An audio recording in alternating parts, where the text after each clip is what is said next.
Welcome to the Maritime Matters podcast. Did you know that 98% of Australia's trade passes through the maritime domain? 91% of its fuel is imported, and Australia's exclusive economic zone is larger than its mainland. It's easy to see that to Australia, maritime matters. Maritime Matters is the podcast where we break down what the week's events mean for Australia's maritime security and the wider Indo-Pacific. Hello, welcome to Maritime Matters. My name's Richard Dundee and I'm joined by my co-host Jennifer Parker. We're recording today on the morning of Monday the 23rd of June. Apologies for being away for a little while. We've had some issues. But anyway, this is the podcast where we unpack the developments that have been happening in maritime security in the Indo-Pacific and beyond. So let's dive in. Jen, what have you been up to? Hey, Richard. Well, it's good to be back on Maritime Matters. What have I been up to? Well, we are recording this, as you mentioned, on Monday, the 23rd of June. On Sunday, the 22nd of June, the US entered the conflict between Israel and Iran, striking 3 nuclear facilities, which we'll talk a little bit about, but we won't focus on this episode. But that has taken up my last 24 hours in terms of writing on that. I've got a op-ed in the Australian today that talks about the implications for Australia and the Indo-Pacific. And apart from that, I've had a piece in the Sydney Morning Herald a couple of weeks ago talking about everybody's favourite acronym, AUKUS, which we'll get into the US review of AUKUS a bit later. How about you, Richard? Yeah, so I've been in the wars. I got knocked off my bike about a month or so ago, and I've been have been fixed up and have been kind of recovering, which is part of the reason why we've not had a Maritime Matters for a few weeks. So apologies for that, but we're getting back on the horse, or back on the bike, as it were, and we should be back. Is it too soon to say back on the bike? Is that too soon? Well, it certainly is for me, but I think we can get Maritime Matters back going again. Right. Fantastic. Anyway, so we're going to dive straight in and start talking about regional developments or things that have been happening kind of just outside the region. So do you want to start talking about the giant elephant in the room? Well, when you say just outside the region, it really does depend on how you define the region. I mean, Iran is actually an Indian Ocean coastal state. But anyway, right. So, look, we are 11 days into the current conflict between Israel and Iran. Clearly, as I mentioned, we've seen the US strikes on Iran in the last 24 hours. Notably, one of those strikes came from an SSGN, so an Ohio class submarine. Which one? We don't exactly know. The internet thinks it's USS Georgia, but not too clear. But either way, fired over a dozen Tomahawks towards the Isfahan nuclear facility as part of a coordinated strike with B-2 bombers. Now, before all this happened, we've seen consistent GPS jamming in the Strait of Hormuz. It was reported on the 16th of June. This is something that we've seen in the Strait of Hormuz for the last probably 5 years, to be honest. I certainly remember it being reported when I was there. Obviously, a key implication for a busy strait. And it's something that we are going to increasingly see. In the event of a conflict or crisis in the Indo-Pacific, you can expect to see GPS jamming with the subsequent implication on AIS. Richard, any kind of comments on what's been happening in the Middle East? Yeah, so I think kind of trying to stick to the maritime side of things, because I'm very much not a Middle East specialist, but it's easy to get kind of dragged in, isn't it? So I think that there's been quite a lot of chat about whether or not Iran's going to try and close the Straits of Hormuz and what's happening. And obviously this GPS jamming is part of that. Now, I must say I'm a little bit skeptical about whether or not we're going to see an effort to fully close the Straits of Hormuz, but I wouldn't be at all surprised to see something happening there. And the other, I guess, obvious maritime element, which I was been a little surprised at, is the lack of anything happening in the Red Sea and the areas around there, coming out of the Houthis, the Iranian-aligned group in Yemen, who had been targeting, obviously, ships travelling through the Bab al-Mandab and into the Red Sea for some time. And I had expected, I must say, to see a little bit of a response from them to the Israeli strikes. But we haven't really seen that yet. So whether or not we do now in response to the American strikes, I think is very much an open question. Yeah, and we've seen commentary from the Houthis saying that they intend to strike US ships in the region, but not a lot of action. Interestingly, we won't delve into it for time because we don't want to focus on the Middle East here. We did see, about the 10th of June, we did see some Israeli missile corvettes actually strike the Houthis in Yemen, which was not well reported on in Australia, but a pretty successful strike from naval capability as part of this ongoing conflict. I should mention on the 24th of June, so tomorrow morning, there will be a piece from me in Australia's Sydney Morning Herald actually talking about what is a naval blockade. The Parliament of Iran this morning, Australia time, actually did pass a motion to blockade the strait, but there's a lot of debate there in terms of whether they could do it or whether the Parliament even has the authority to do so. And remembering that China, a key partner of Iran, has a lot of interests in the strait. A lot of their crude oil comes through that strait. So I agree with you. I think we'll see something in and around the Strait or the Gulf of Oman, but certainly unlikely to see a blockade. So I absolutely agree with you. I think the only thing I would add is that the Iranians also have regional, if not partners, at least people that they don't want to particularly antagonize, who would be very heavily affected by a sort of formal naval blockade, including a lot of the Gulf states, Oman, etc. So I think there's a lot of regional politics in there, even above and beyond the kind of the China angle, which is the one that I think is getting quite a lot of attention. But anyway, as you say, we ought to move on from the Middle East and focus back in on the region. What's been happening in the region recently? So, look, China has been incredibly active with their People's Liberation Army Navy, particularly their carrier operations. So, we've seen 2 Chinese naval carriers deployed in the vicinity of Japan. The first time we've seen 2 carriers outside the second island chain, or certainly the first time that I can think of seeing 2 carriers outside the second island chain. There's a good map from the Ministry of Japan that shows where they've been operating, so we'll try and add it to this video. But I think it's fairly significant in terms of the increasing nature of China's projection power. We've been talking about the aircraft carriers for a long time. We're seeing them increasingly deployed at distance and for longer periods of time. And part of this, there was aircraft that were launched from these aircraft carriers that did harass some Japanese maritime patrol aircraft. I think the next step really is when we see a Chinese aircraft carrier deploy through the Malacca Strait into the Indian Ocean. I think we're fairly close to seeing that. Again, as a lot of commentators would say, when we talk about the Shandong, the Liaoning, which are the first 2 of China's 3 aircraft carriers, they're quite small aircraft carriers.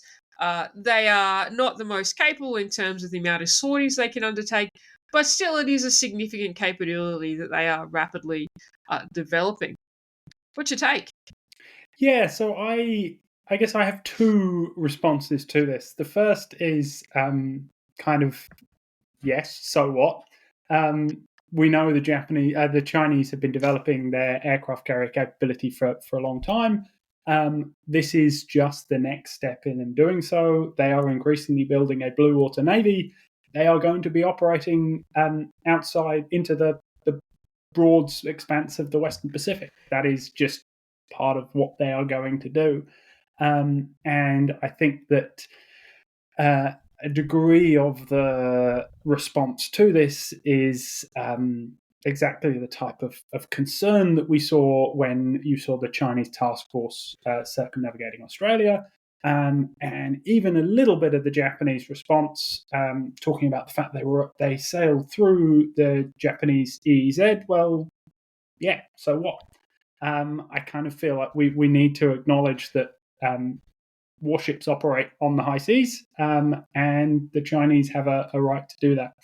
Now, obviously, there is a very different sort of approach that needs to be taken to the actions or reported actions of the Chinese jets in response to the Japanese surveillance aircraft and the supposedly abnormal approaches and dangerous actions that took place in response to the Japanese surveillance aircraft. So I think there's sort of two sides to this.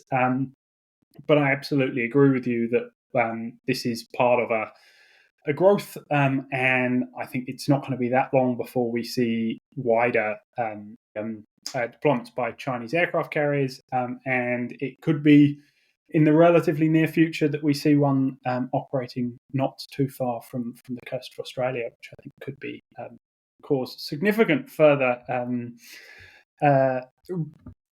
excitement in our media and everything else. So I guess that would be my kind of two-sided response to this. Agree with you in the broad, but I would say that when you look at the tracks that at least one of the aircraft carriers took, where it actually circles around some of Japan's smaller islands within their exclusive economic zone, I do think that there is an element of proving a point as well. I mean, you can go out into the Western Pacific and conduct carrier operations and not go near anyone else's islands within their EEZ. So yes, they're allowed to operate there, but I think there's this difference, right, between what is legal under international law and what is provocative. And just because it's legal, I think it doesn't mean that it's not provocative in nature.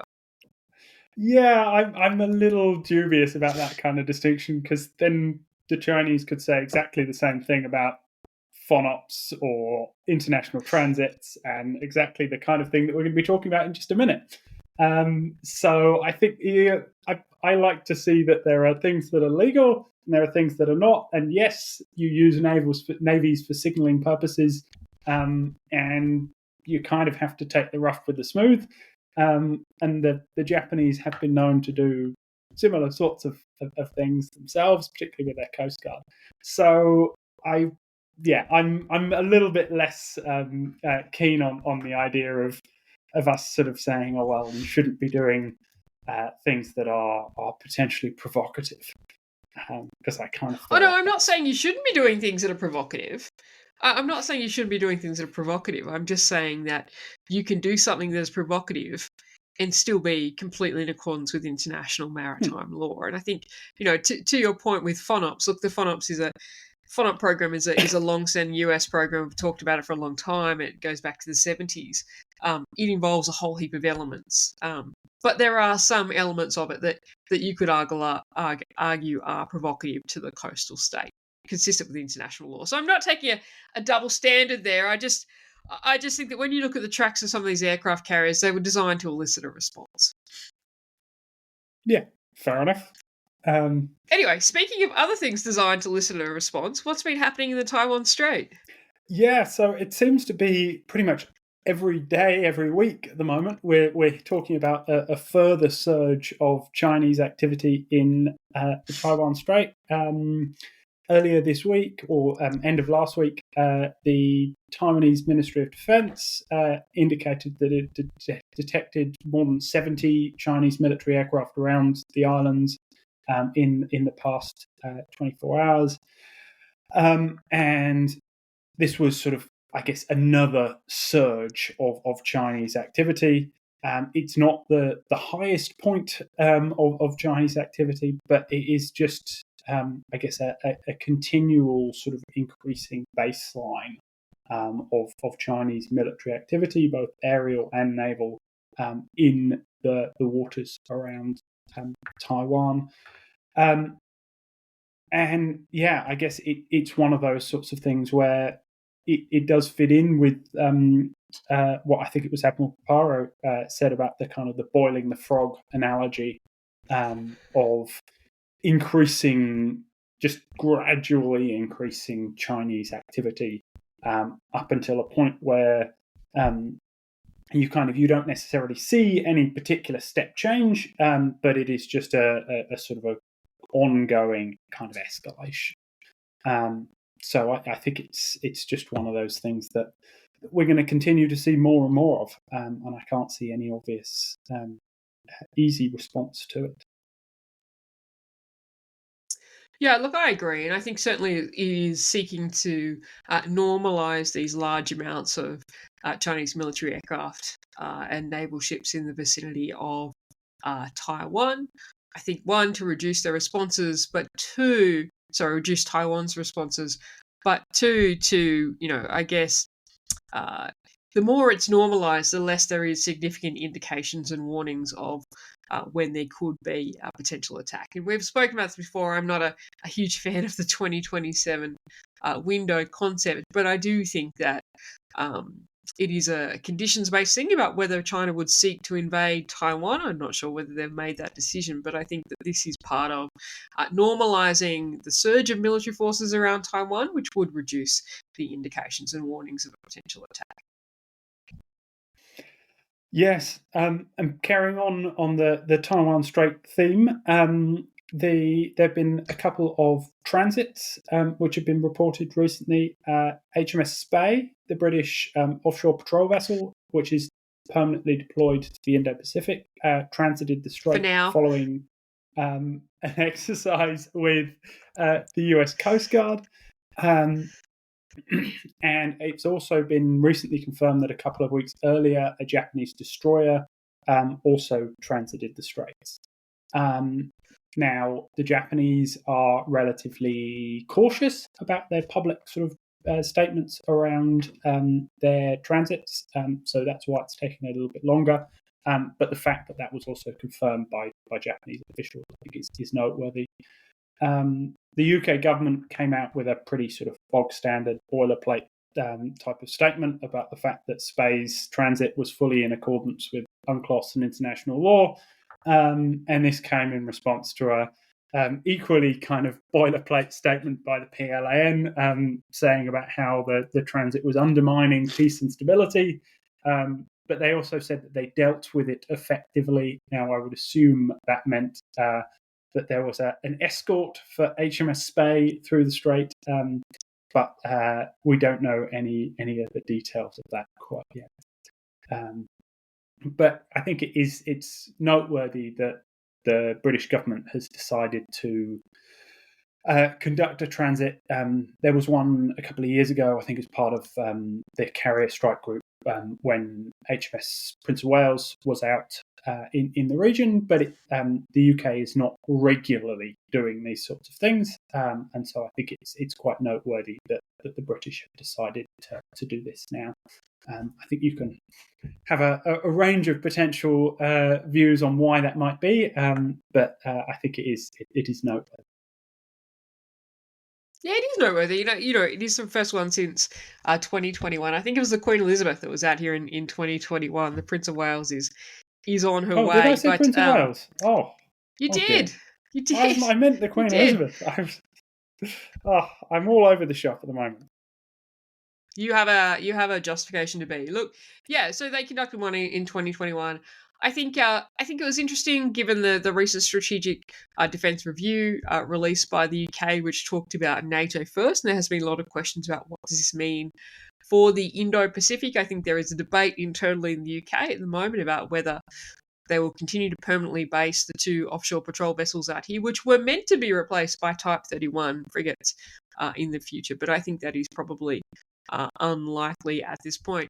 There was an interesting debate on social media that I didn't enter into because I thought it was a little bit ridiculously academic about the UK statement. They did come out and say that it was a freedom navigation operation. And I watched some academics go at each other about no names, no court martials, about whether it was or not, which I found hilarious. I mean, freedom of navigation operation is not a defined term in international maritime law nor in naval parlance. It does refer generally to the US program of freedom of navigation operations that's conducted since the 70s. But since it's not a US ship, then it doesn't come under that program. But I saw this silly debate back and forth about whether it was or was not and what did it mean. Anyway, I think it largely doesn't matter whether the UK called it a freedom navigation operation or not. It's clearly about symbolising that the Taiwan Strait is an international strait. And the issue here is that China does consider the Taiwan Strait its internal waters, which even if you argued that Taiwan was part of China. We won't get into that mess, but even if you argued that, it still would be considered an international strait because of the space, the 100 nautical miles between Taiwan and mainland China. Going a bit further south, we've seen some more activity in the South China Sea, which seems to be getting normalised. We're seeing increasing action around Scarborough Shoal with Chinese Coast Guard vessels water cannoning and ramming Philippines government fisheries vessels. Now, China has had control of Scarborough Shoal since 2012.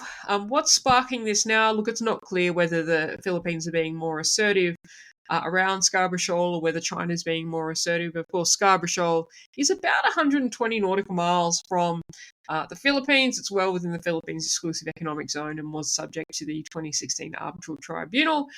It's a low tide elevation that does belong to the Philippines. But either way, we've seen some more activity. I think the interesting point is I had a piece in the conversation a while ago now. I think it might have been around the time of our last podcast that talked about the fact that we're actually seeing less of an international reaction to these incidents than we were last year. So early last year, you'd see incidents around Second Thomas Shoal, you'd see ambassadorial statements, and then gradually as the incidents became more aggressive, that ramped up to ministerial statements, certainly from Australia and other countries, and a lot of media attention. We've had a couple of incidents now around Sandy Cay, around Scarborough Shoal that aren't getting the same reaction. And I wonder whether that is because governments are focused elsewhere, i.e. the Middle East, or whether they're not keen to push China on this point right now. What's your comments on South China Sea? Yeah, so I think it's interesting. I think we did see a slight kind of pullback or reduction in the number of incidents for a little while, because it really did ramp up last year. And so I think we did see a slight sort of pullback, whether intentional or however that occurred. It did certainly felt that way from my kind of perspective. And I think we're now seeing a bit of a further kind of ramping up again. And I wonder whether that's an intentional tactic by the Chinese to kind of put pressure, get a response, and then pull back, and then put pressure again. And hopefully each time, or from their perspective, hopefully each time you get a lesser response. I also wonder slightly whether or not there's a different response depending on quite where this is. So obviously, Second Thomas Shoal is seen as being very much a kind of a potential flashpoint going forward, whereas I think Scarborough Shoal, maybe there's a sense that that's already been and gone, and maybe that we kind of don't necessarily need to push quite as hard on that, because that line has already been crossed.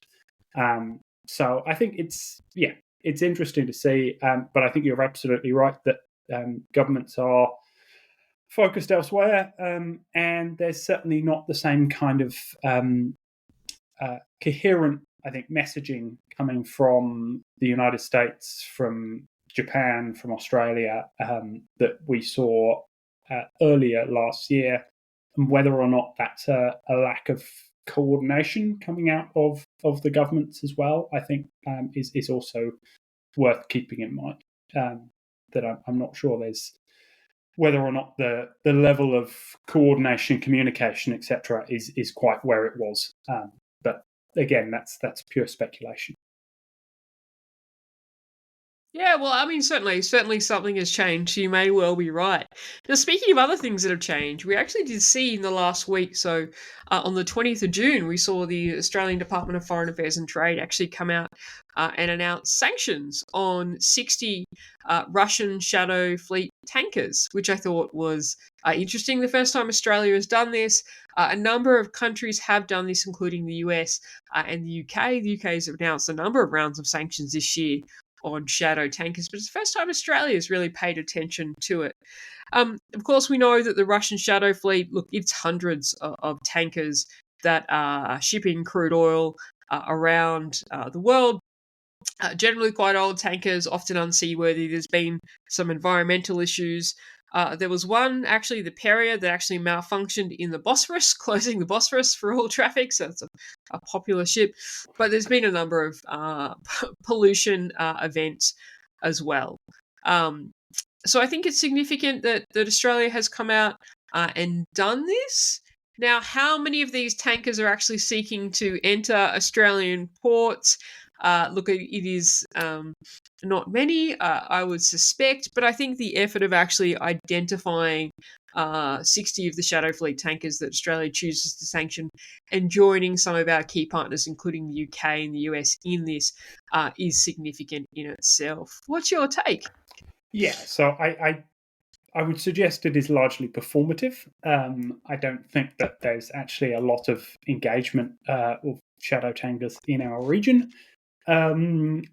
Now, I still think it's a good thing to be doing. I think that Australia is increasingly seeking to build relationships elsewhere, and obviously this is very much an element that's been driven in large part by the European Union and the UK, and so I think building those kind of relationships, and we've already seen sort of efforts to build defence and security relations with the European Union, and I think that fits in with this, and with the government wanting to signal quite clearly that they're sort of what Penny Wong described as the continuing commitment to pushing back on Russian aggression and their illegal invasion of Ukraine.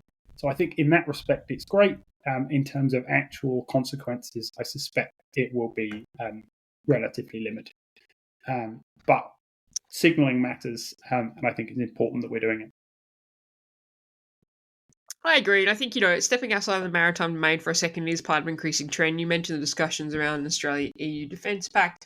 Australia also joined a number of European nations in sanctioning some ministers from Israel in the last couple of weeks. So there is this growing closeness between Australia and the EU.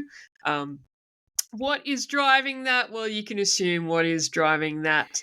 And speaking of what might be driving that, there is a new ship that's in Sydney Harbour. The USS America has visited Sydney Harbour. So USS America is an amphibious assault ship.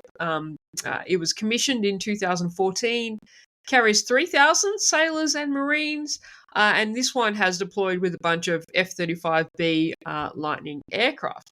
And, arguably in Australia, or in Australia, to prepare for exercise Talisman Sabre, which is it's still called a bilateral exercise between Australia and the US, and I guess the planning is bilateral, but it's now a large multilateral exercise that's conducted every 2 years in Australia.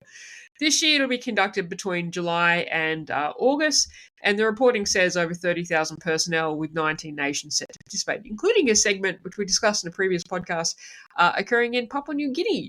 So look, good to see USS America in Sydney Harbour. It actually managed to coincide with an interview I gave on Glebe Island, which, for those that aren't aware of the structure of Sydney Harbour, Glebe Island is one of the few civilian deepwater working ports left in Sydney Harbour. In fact, the only one that's not for a cruise ship terminal. The cruise ship terminal there that's still functioning is White Bay. It was significant during World War II. Nearly 1 million troops passed through Sydney Harbour during World War II, most of them through Glebe Island, a whole bunch of stores. It was requisitioned by the US Army. The reason it came up in the media at the same time that USS America was coming in is that the New South Wales government has been debating turning that port into housing, which I was arguing actually would reduce the surge capacity in the harbour for ships in the event of a crisis or conflict. And Glebe Island is not used by the Navy regularly, but it is used as overflow, especially when we have key visits like the visit of USS America.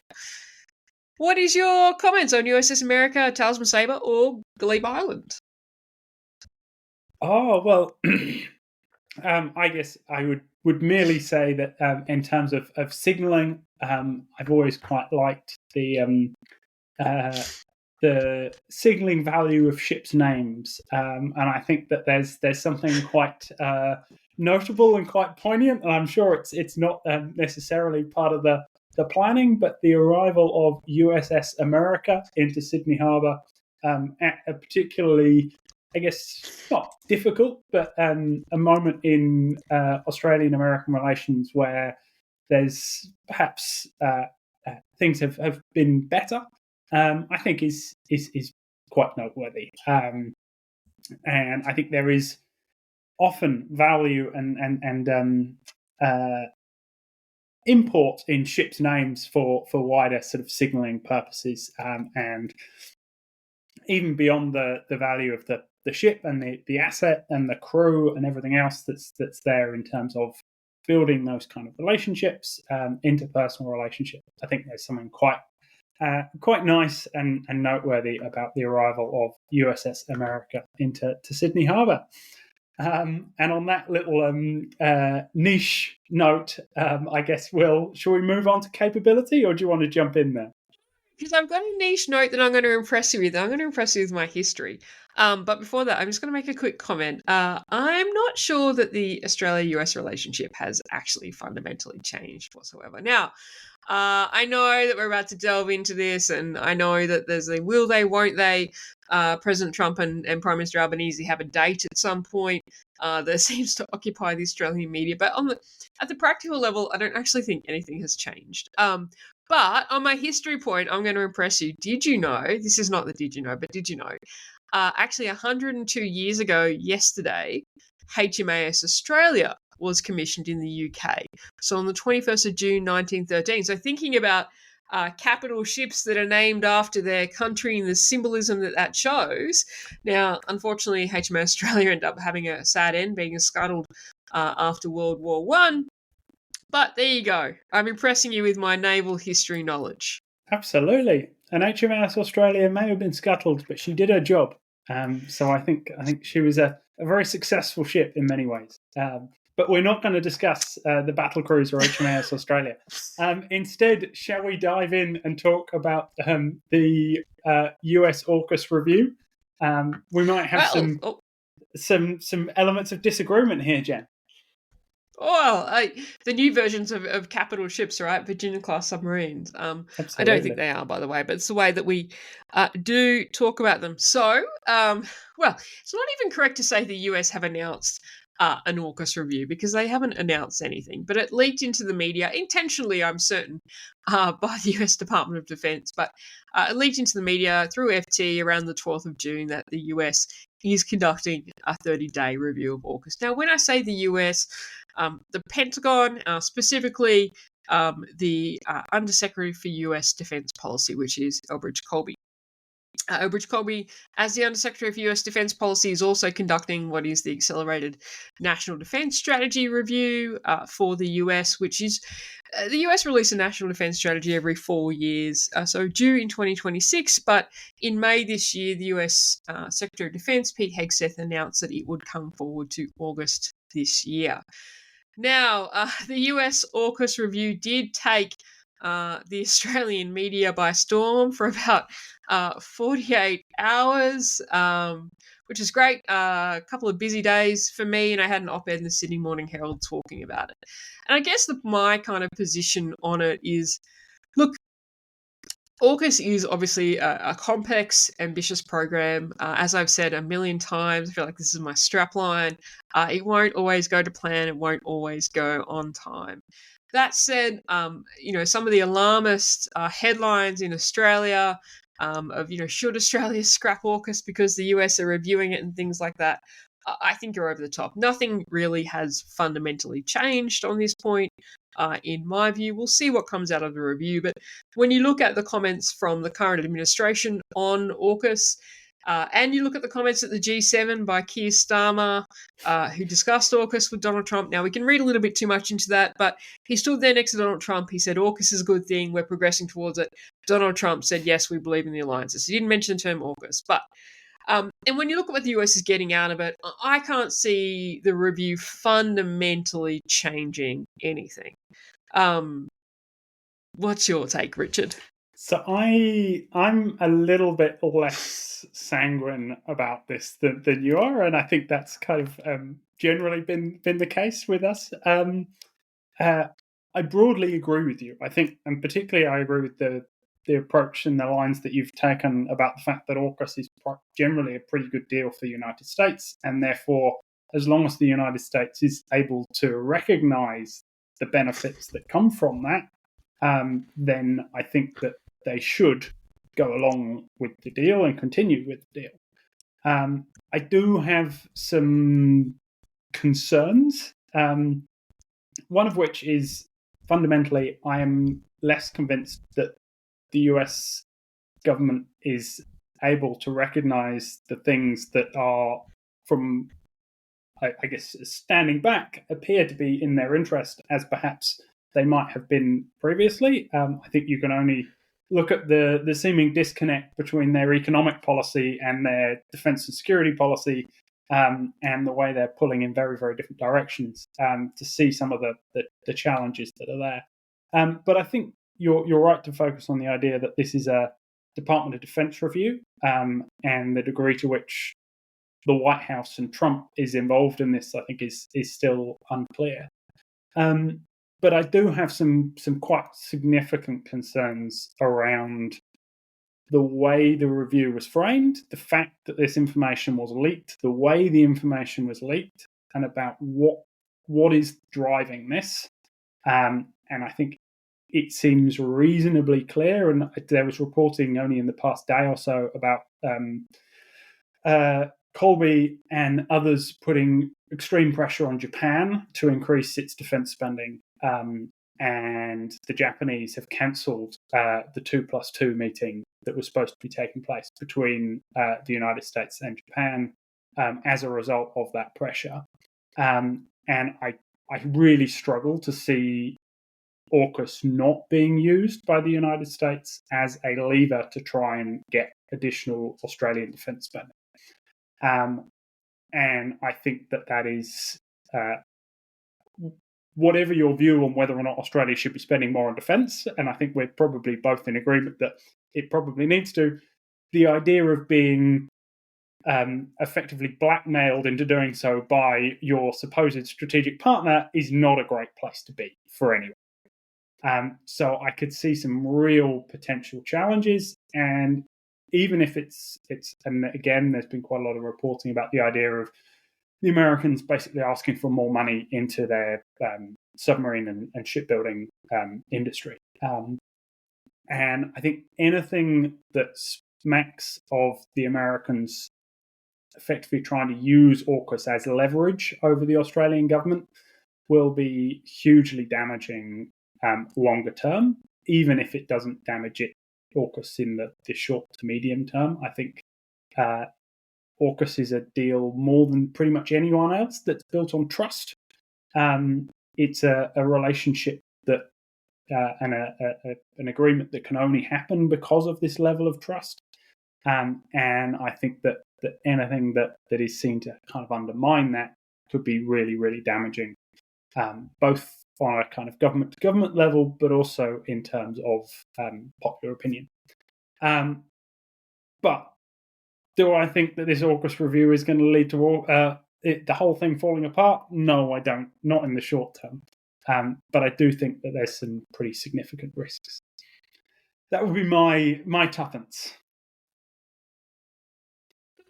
Moving the area of risk, I just want to offer a couple of comments. One, the comments around this being used by the US for us to invest more in the US submarine industrial base, that's just speculation. I haven't seen any, unless you have, I haven't seen any verifiable reporting on that. It's just speculation. And there has been speculation, a whole range of things. I saw a senator on TV yesterday saying that Pine Gap was critical to US strikes in the Middle East, which is highly unlikely. So you see lots of speculation, and that was the same senator that was speculating that the US is pushing us to invest more in the US submarine industrial base. Look, I don't disagree with you that there are risks, and I don't disagree. I don't think the review is because of pressure on Australian defence spending. I think the review is because there's a new administration, they're accelerating the NDS, and there are some challenges. I think the leaking of the existence of the review, the timing was so convenient that is, of course, putting pressure on Australia and defence spending. But I guess, we're kind of entering the zone of real world politics now. And I think that allies are right to have expectations of each other. So I think the US is right to have expectations of not necessarily the level of defence spending Australia does, but certainly the level of capability Australia brings to the party and when they can bring that capability to the party. Now, you would think that in terms of the trust perspective, and I agree with you, that those are conversations that are had behind closed doors, not conversations that are had in public. And I think that, the US statement after Shangri-La, where there was a summary of the conversation released by the US Department of Defense between Hegseth and Miles, it was like 2.5 paragraphs. Clearly more was discussed than that. That talked about 3.5% for Australia. I think that was unhelpful. But I do also think Australia has put itself in this position. And again, should Australia be increasing defence spending? The answer isn't probably. The answer is yes. And when I look at that, I say, because I look at the range of capabilities that would be needed to defend Australia in the event of a crisis or conflict, and in my view, that crisis or conflict would manifest predominantly in the maritime, space, and cyber domains. When I look at that, how we would defend our vital interests in those domains, it's very clear that we don't have the right capability, or the right capability coming in the right time frame. So I think that Australia should have addressed defence spending. Now, the government did increase defence spending last year, but certainly not in the right timeframes and certainly not to the right level. And so I think we should address that. And I think us not addressing that, which is so obvious in the gaps in our capability, has kind of put us in this position. We also knew that the current US administration was demanding more of NATO and Europe. And, anyone could see it wasn't long before they turned this to the Indo-Pacific. I'm not defending the way they've gone about it, but I think that they do have a point. And look, will AUKUS be used as leverage? Probably, which you're right, isn't good for trust.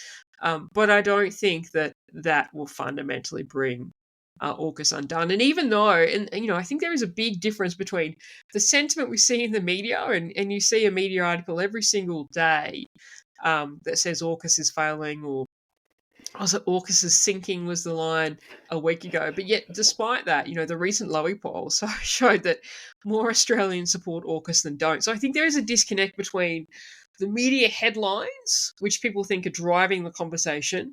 Some of those headlines are mine, but the media headlines that people think are driving the conversation, and the general sentiment in the public. And I think that manifests in AUKUS. Anyway, we've probably spoken a lot about AUKUS. Do you want to contest any of those points before we move on? I think we should. Given that we are running out of time.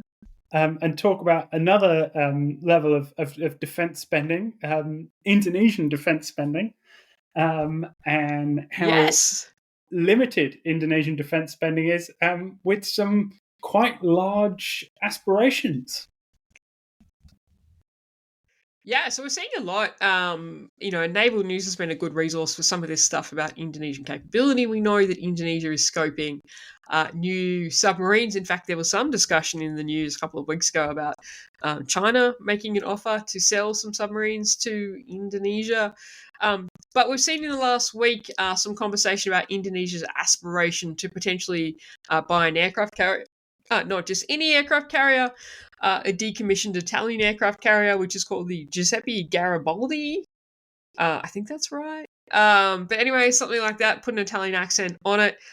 It is quite a small aircraft carrier, to be honest. It's only about 15,000 tonnes, which is actually about half the size of HMAS Adelaide or HMAS Canberra, Australia's amphibious ships. But it decommissioned in 2024. At a recent Indonesian defence conference, it became clear that Indonesia is looking to potentially buy it. And certainly that was confirmed apparently by the Italian government, that there have been some conversations. The challenge, though, for Indonesia is they have a lot of aspirations in terms of modernisation of their naval capability. And we hear every couple of weeks a report of, they're scoping new frigates, they're scoping corvettes, they're scoping uncrewed aerial vehicles, uncrewed surface vehicles from Turkey, they're scoping submarines. But the challenge is that, Indonesian defence spending, 2023, it was about 0.7% of GDP. Now, allegedly, the defence budget did increase a little bit in 2024. But since kind of 1998, Indonesian defence spending has been below 1% of GDP. And so the ability to acquire these capabilities seems unlikely, I would say. What's your take?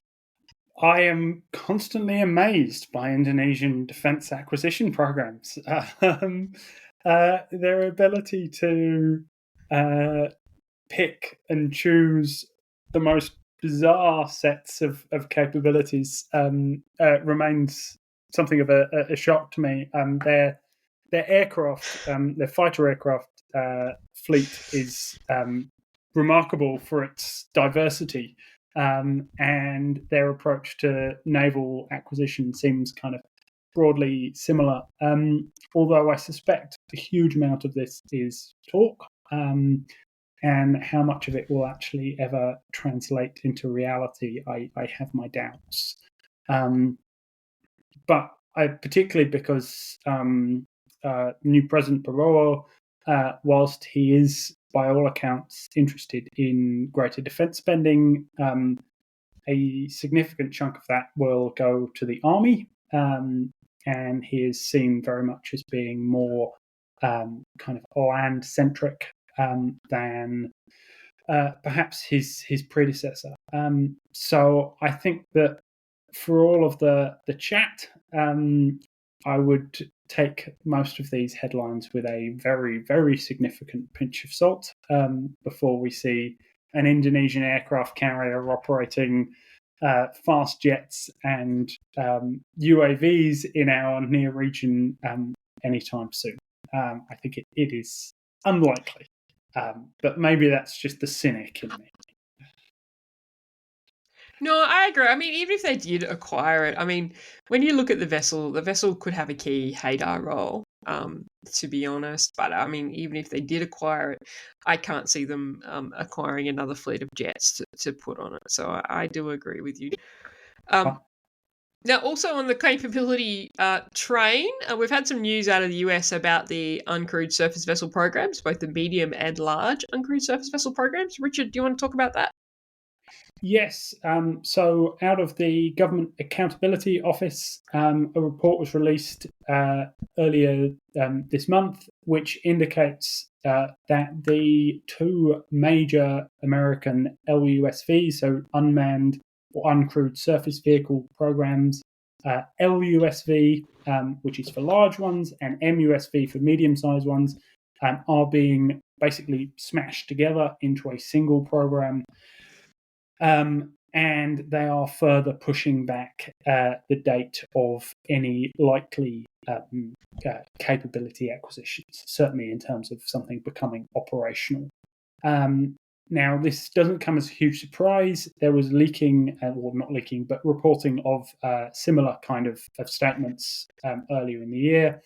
There were also questions raised in the same report over the capability of the Orca XL UUV. So this is the large uncrewed underwater vehicle, so sort of uncrewed submarine, which is one of the other kind of headline American uncrewed programs. As I say, none of this is hugely surprising, but I think it does. The American challenges raise real questions for the Royal Australian Navy. The LOSV program, the Large Optionally Crewed Surface Vehicle program, which was a key part of the Surface Fleet Review, was, by all accounts, based almost entirely on the LUSV program. So quite where that leaves that, I think is still far from clear. And the ongoing issues that the Americans are having with their XL UUV do again raise some certain questions about the Australian XL UUV program, particularly around questions of how you actually operationalize these kind of things. So obviously we hear a lot about Ghost Shark, and Ghost Shark is talked about as this great kind of success story. I think that there are certain questions still that need to be answered over quite why it is that the RAN is having this great success story when the Americans are very much struggling with their project in the same kind of way. So I think just some interesting points to note there. Anything that you want to add onto the UUVs or USVs? Well, I agree. I mean, I think uncrewed capabilities, and certainly this concept of a hybrid fleet, which I know that we've now heard the previous US CNO talk about, we've heard the Australian Chief of Navy talk about, and we've now heard in the Strategic Defence Review from the UK this concept of the hybrid fleet, which is the idea of teaming crewed and uncrewed capabilities. Look, I think that That is the future in some ways, but I've always said that I thought the role of uncrewed capabilities, certainly in the near term, were absolutely overstated, and that's based on some experience of trying to integrate them. But I think it is important to note that the Ghost Shark is different to the Orca, and where I say I think Australia talks about it as a success, I don't think it's talking about it as a success in terms of an operational success, in terms of how it will be employed. I think it's talking about a success in terms of it is an example of how Australia has modified its acquisition system to bring in a capability. Now, what that capability does in the future, who knows? But I think that bit is interesting because that has been a lot of the criticism of the Australian Department of Defence in terms of the rigid nature of their acquisition system, which is a criticism of all departments of defence, to be honest. Fair cop. Do you want to move on? Yes, well, we need to move on. This is going to be the longest Maritime Matters in history. Okay, so I do think it's worthwhile to note we have spoken a fair bit since the beginning of this podcast, whenever this podcast began, not sure, feels like eternity, about the Arafura offshore patrol vessels. So originally, Australia intended to acquire 12 Arafura offshore patrol vessels. Well, originally they were called offshore combat vessels, but the name was eventually changed. There was some discussion in the Force Structure Plan in 2020 about that moving to 20 offshore patrol vessels, with the additional 8 performing a hydrographic or mine warfare role, which never really seemed likely, but it was a direction that other countries were going in. In the recent, well, not so recent now, the Independent Analysis Team report into the Surface Combatant Fleet for the RAN, which was announced in February last year, the offshore patrol vessels were cut from 12 to 6. And probably cut from 12 to 6 rather than cut completely because a number of them were already built. And in fact, HMAS Arafura, or soon to be HMAS Arafura, will be commissioned on the 28th of June, which is good news. Had actually been first launched, I want to say 2021, but it might be 2022. I might be slightly wrong on that, but it has been around for a while now, waiting for the Royal Australian Navy to accept it. So good news to see it being commissioned this weekend. Any comments on the beleaguered offshore patrol vessels? Yeah. Yes, I mean, I'm more of a fan of them than many, but I think that it's good that finally she's being commissioned, and hopefully Air will be commissioned relatively rapidly, and the other 4 will then follow suit. So yeah, hopefully it will be an important additional capability for the Royal Australian Navy to be operating in the region at a time when presence in the region seems something that is of great value. So in that respect, it can only be a good news story that she's finally commissioning. It is a good news story. I think they have a role. I just think they have a role painted white in an Australian Coast Guard. But we don't have time to delve into that. So I think we need to wrap it up. A couple of things that I want to flag, though, so you can't get a rebuttal on the Coast Guard point. So the Royal Australian Navy's Chief of Navy essay competition is out. So if you go to the Naval Institute website, the Australian Naval Institute website, you'll see that it's advertised. There's 4 divisions. I'm not going to go through it. There's a bunch of different topics to write on. The prize is $2,000 per division. Essays are only 2,500 words, which doesn't even feel like an essay, to be honest. So you can do that pretty quickly, and they need to be written by the 30th of September, and I will be marking some of them. And probably so will you, Richard. But yeah, you should put your hat in the ring for the Chief of Navy essay prize. That's probably all we've got. I did have a Did You Know? It was about Operation Catalyst, which was the Australian support to Gulf War II. But we won't delve into that today, given we are well over time. So I think that's probably all, Richard, to wrap it up and say thanks so much and good to be back on Maritime Matters. Absolutely. Good to chat, Jen. Thanks, Richard. Cheers.